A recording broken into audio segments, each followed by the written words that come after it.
Welcome back to Primetime News and a special welcome to those of you watching on onespotmedia.com.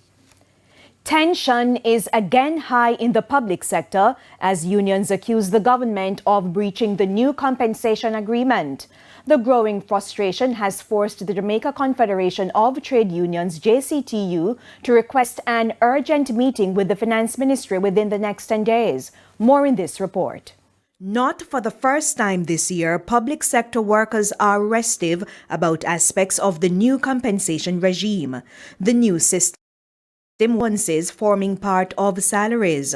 On Friday, Government Senator Cavan Gale and Opposition Senator Lambert Brown, both trade union leaders, raised concerns about the removal of increments. 2 days later, JCTU President Helene Davis White is also speaking out.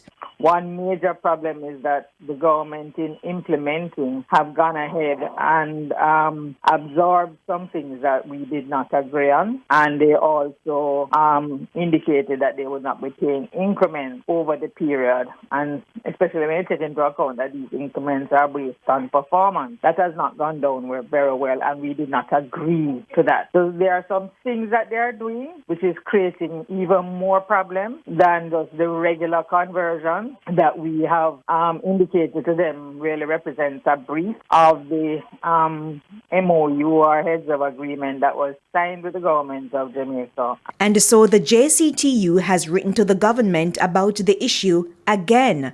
There was one meeting earlier this year, but no follow-ups. One of the things that we had suggested to them that they should have done is to halt implementation of things that were not agreed or that are in dispute pending the meeting with us. And they have continued to send out these circulars, which are causing a lot of problems. And I think one of those is the reason why you had the problems in JUTC, because they send out the circular despite the understanding that was arrived at with the union in relation. Bus drivers for the state-run Jamaica Urban Transit Company, JUTC, stayed off the job last week, leaving hundreds of commuters stranded. Mrs. Davis White explained why other groups, including teachers, were upset about their salaries. Those in the security services group, they had more than one allowance that was absorbed. And similarly, I think the teachers had more than one allowance that was absorbed.